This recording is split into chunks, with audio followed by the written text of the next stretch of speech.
What's going on, guys? Welcome back to the channel. And it was officially announced that movie theaters were coming back, and one of the movies that I've been anticipating that's coming up soon, Black Widow. I thought I would celebrate by ranking all 5 MCU Phase 4 films by excitement. So let's get into it. Before I start, I do want to mention that I was going to include Blade and Fantastic Four in this, but I decided not to, since technically they are actually movies that are going to show up in in MCU Phase 5 and later phases to come. So I'm just ranking the 5 phases. Also, like I announced in my previous video, the channel update, there are tons of new, not only Marvel rankings, but like X-Men rankings,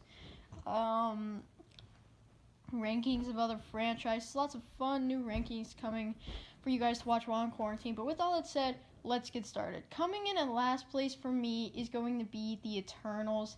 Now, there's a lot of people that have actually been anticipating this one, and there are a lot of people, I've definitely seen a lot of people on YouTube saying that this is their most excited Phase 4 movie. I'm just not excited for it. I've never really read the Eternals comics, so I'm not familiar with it. And it doesn't really feel like an MCU movie.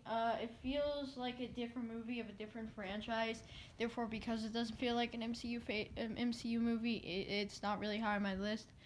But I have a feeling that I'm not really anticipating it. I'll see what the trailers look like. I am gonna see it because I gotta see all the Marvel movies that come out. But I'm not sure how excited for this one I am, and for that reason, it is my least anticipated movie for Phase 4. Then coming in at number 4 is going to be Shang-Chi and the Legend of the Ten Rings. This one, I am thoroughly excited for it. There's a lot of people who are really excited for it. I'm not really excited for it. I will be interested to see what it is. This is another one I've never read the comics for, so I'm not familiar with it.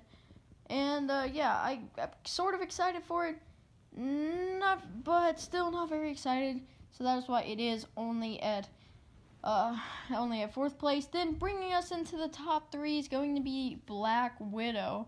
Now this one, I was actually going back and forth to which one I was most excited for between these next 2 movies.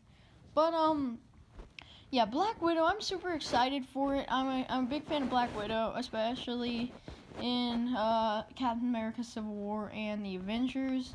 I am a little curious to how they're going to make this work, especially since Black Widow died in Avengers Endgame, spoiler alert, but there has been rumor this one is going to take place sometime before Endgame. So, anyway, Black Widow, Black Widow number 3.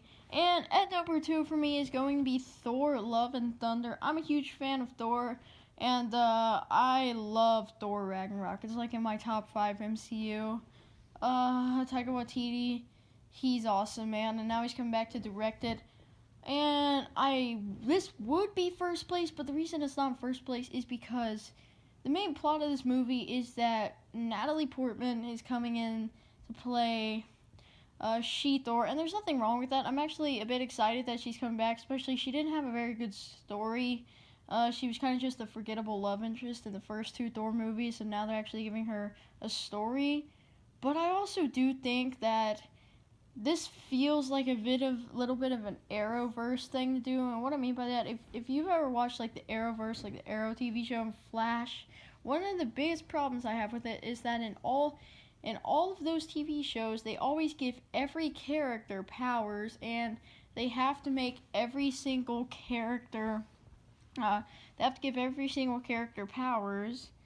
And, I mean, when you have a superhero movie, there's the people that have powers and the people that don't. And if you're just going to keep throwing out powers to every character, eventually, it's going to start getting boring. And I just feel like, that's one of the biggest problems I have with Arrowverse is because they give every character, even the characters that aren't superheroes, they give them powers still, and it takes me out of it a little bit. But I am still very curious to see what will go down in Thor: Love and Thunder. But at number 1 is Doctor Strange in the Multiverse of Madness. This one is by far my most anticipated. Rumors are it's going to be the scariest MCU movie ever.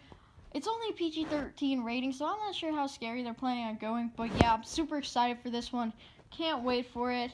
And but yeah. So anyway, thanks for watching. Please be sure to leave down in the comments below what is your list of your ranking of all these films by anticipation.